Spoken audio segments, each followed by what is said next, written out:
कीमती के ही बनाए हैं। उन रत्नों में सबसे कीमती आज हमारे बीच आए हैं। इसी के साथ एक बार जोरदार तालियों की गड़गड़ाहट से माननीय मुख्य अतिथि का स्वागत। आपको सादर आमंत्रित करते हैं कि आकर अपने विचार प्रकट करें ताकि हमारे श्रोताओं की आतुरता को कुछ विश्राम मिले। एक बार जोर मेरे साथ सभी लोग भारत माता की जयकारा लगाएंगे। बोलिए भारत माता की, भारत माता की।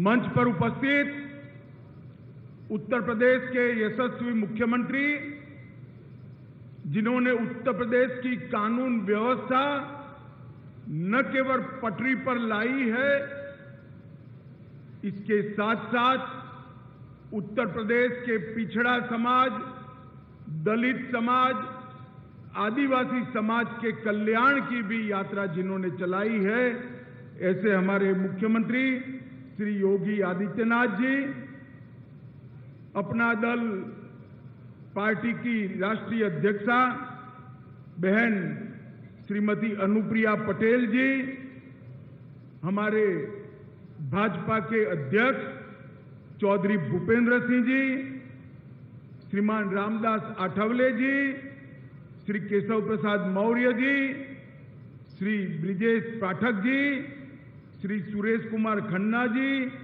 श्री स्वतंत्र देव सिंह जी, श्री संजय निषाद जी, शाही जी, श्री राजकुमार पटेल जी, और आज के कार्यक्रम में उत्तर प्रदेश के कोने कोने से आए हुए भाजपा के साथी दल, अपना दल के सभी कार्यकर्ता भाइयों बहनों को मेरा प्रणाम नमस्कार।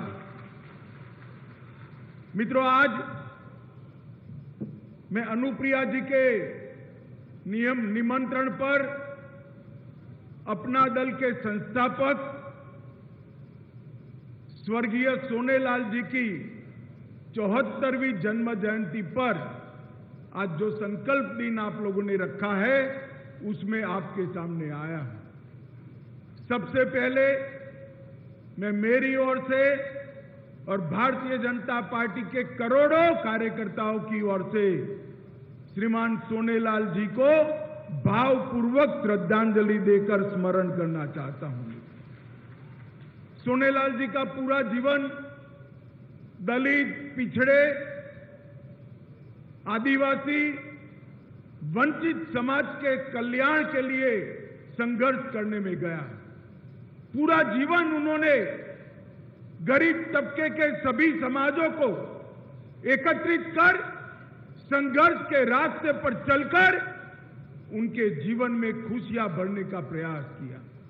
कई बार जेल गए, कई बार पुलिस के केस झेले, कई बार प्रताड़नाएं भी झेली, परंतु उन्होंने पिछड़ों के लिए संघर्ष का राह कभी नहीं छोड़ा। आज हम सब के लिए आनंद का विषय है कि सोनेलाल जी के बताए हुए रास्ते पर बहन अनुप्रिया जी अपना दल को आगे ले जा रही है और पिछड़ा समाज के लिए उन्होंने संघर्ष का काम चालू रखा है।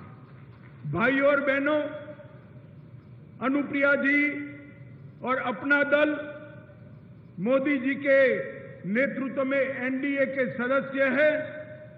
अनुप्रिया जी मोदी जी की मंत्रिपरिषद में मेरी साथी है और उत्तर प्रदेश में 4 चुनाव, 2 लोकसभा के और 2 विधानसभा के, चारों चुनाव अपना दल और भारतीय जनता पार्टी ने मिलकर लड़े हैं और मिलकर जीते हैं। और इसी का परिणाम है कि आज सपा बसपा की विघटनकारी शक्तियों से उत्तर प्रदेश को संपूर्ण रूप से निजात मिली।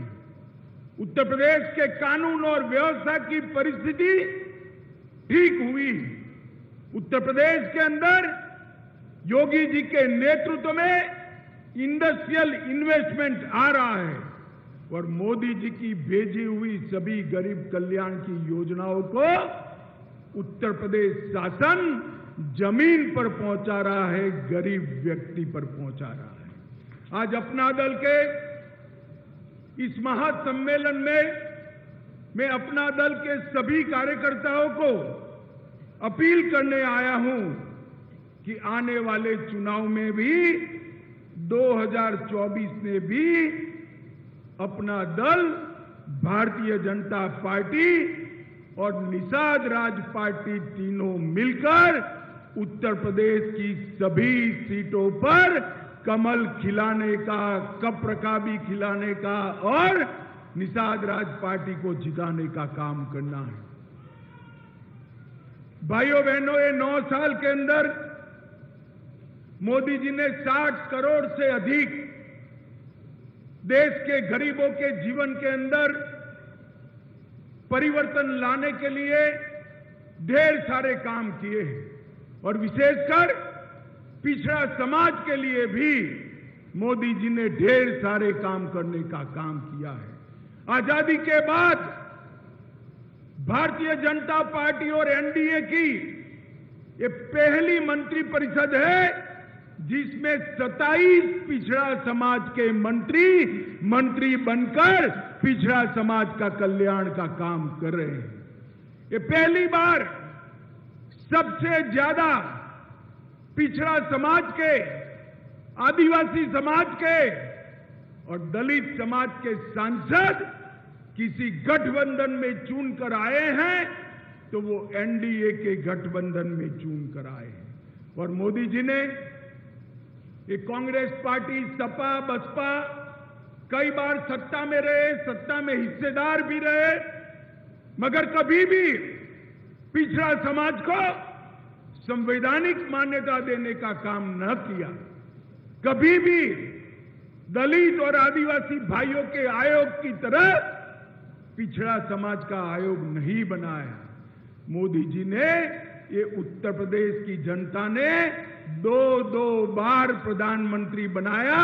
मोदी जी ने पिछड़ा समाज के लिए आयोग बनाकर पिछड़ा समाज को संवैधानिक मान्यता देने का काम किया है, जिससे अब पिछड़ा कल्याण का रास्ता प्रशस्त हुआ है। एमबीबीएस की ऑल इंडिया कोटा में 27% आरक्षण देना, एमडी के दाखलों में 27% आरक्षण देना और इसके साथ साथ ओबीसी छात्रों की पूरी ट्यूशन फी माफ कर देना, नीट के एग्जाम में ओबीसी समुदाय के बच्चों को आरक्षण देने का काम नरेंद्र मोदी सरकार ने किया।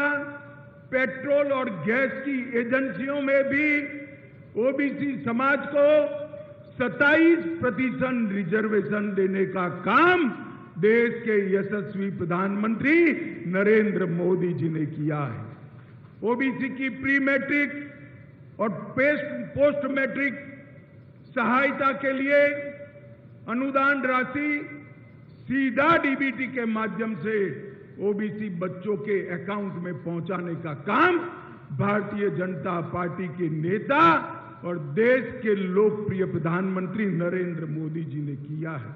और इसके साथ साथ ओबीसी के बच्चों के उद्योग बनाना हो, उद्योग की स्थापना करना हो, तो इसके लिए वेंचर कैपिटल की स्थापना करने का काम भी नरेंद्र मोदी जी ने किया।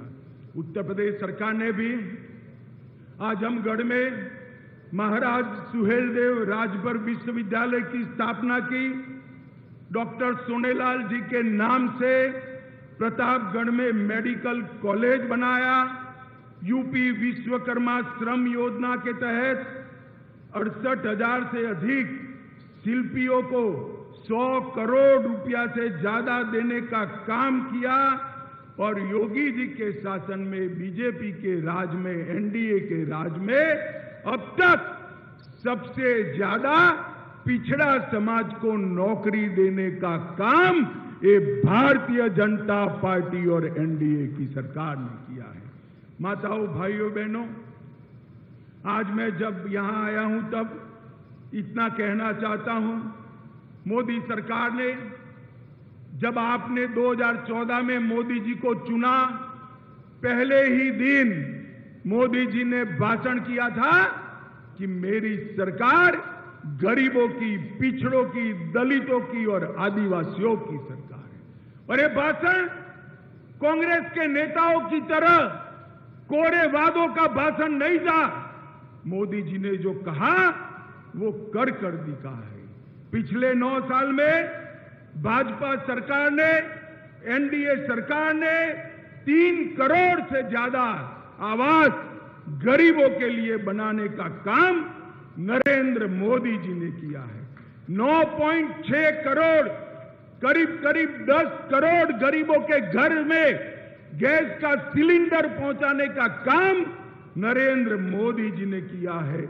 उत्तर प्रदेश में भी वही योजना को योगी जी ने आगे बढ़ाया। 1.75 करोड़, 1,75,00,000 गरीब माताओं को गैस का सिलेंडर देने का काम नरेंद्र मोदी जी और योगी आदित्यनाथ ने किया है। बेटियों की शिक्षा के लिए सुकन्या समृद्धि योजना लेकर आए। प्रधानमंत्री किसान सम्मान योजना के तहत 6,000 रुपया प्रति साल 11 करोड़ किसानों को देने का काम किया। गरीब अन्न कल्याण योजना के तहत 70 करोड़ गरीबों को 3 साल से प्रति व्यक्ति प्रति माह 5 किलो अनाज मुफ्त में देने का काम देश के प्रधानमंत्री नरेंद्र मोदी जी ने किया है। और देश के 50 करोड़ गरीबों को 5 लाख तक का पूरा स्वास्थ्य के जुड़ा हुआ खर्चा आज भारत सरकार ने फ्री ऑफ कॉस्ट किया है। और मित्रों, सबसे बड़ा काम किया है मोदी जी ने, सबसे बड़ा काम किया है, भारत को मोदी जी ने सुरक्षित बनाने का काम किया है, सुरक्षित बनाने का काम किया है। यूपीए की सरकार थी, सोनिया मनमोहन की सरकार थी। आए दिन पाकिस्तान से आतंकवादी घुसकर बम धमाके करते थे, हमारे जवानों को मार के चले जाते थे। मोदी जी प्रधानमंत्री बने, फिर से एक बार पाकिस्तान ने हिमाकत की, उरी और पुलवामा में हमला किया, मगर इस बार वो भूल गए कि मौनी बाबा मनमोहन सिंह का राज नहीं है, नरेंद्र मोदी का शासन है, एनडीए का शासन है। 10 ही दिन के अंदर मोदी जी ने सेना को ऑर्डर दिया और पाकिस्तान के घर में घुसकर सर्जिकल स्ट्राइक और एयर स्ट्राइक कर आतंकवादियों का खात्मा बुलाने का काम नरेंद्र मोदी सरकार ने किया है मित्रों। और आज पूरा देश मोदी जी के नेतृत्व में अपने आप को सुरक्षित महसूस कर रहा है। और मोदी जी के नेतृत्व में देश का गौरव भी पूरी दुनिया में बढ़ा है। भाई और बहनों, मैं बड़ी लंबी बात करना नहीं चाहता। भारतीय जनता पार्टी का यूपी में गठबंधन है, निषाद राज पार्टी से है। भारतीय जनता पार्टी और बहन अनुप्रिया जी की पार्टी अपना दल से हमारा गठबंधन है। 2 चुनाव विधानसभा के और 2 चुनाव लोकसभा के हम जीते हैं। 24 में चुनाव आने वाला है। अपना दल के सभी कार्यकर्ताओं को मैं पूछना चाहता हूं, 24 में मोदी जी को प्रधानमंत्री बनाना है? जरा जोर से बोलिए, बनाना है क्या? फिर से एनडीए सरकार बनानी है? 300 पार वाली सरकार बनानी है? तो बहन अनुप्रिया के नेतृत्व में आप सब एकत्रित होइए, मोदी जी के अभियान के साथी बनिए और गरीब कल्याण के यज्ञ में आपका भी योगदान दीजिए और फिर से एक बार मोदी जी को 24 में तीसरी बार देश का प्रधानमंत्री बनाइए। मेरे साथ दोनों हाथ उठाइए, अंत तक उठाइए जरा। दोनों हाथ उठाइए, विजय के संकल्प की मुट्ठी बींचे और प्रचंड आवाज से बोलिए, भारत माता की, भारत माता की, भारत माता की। वंदे वंदे वंदे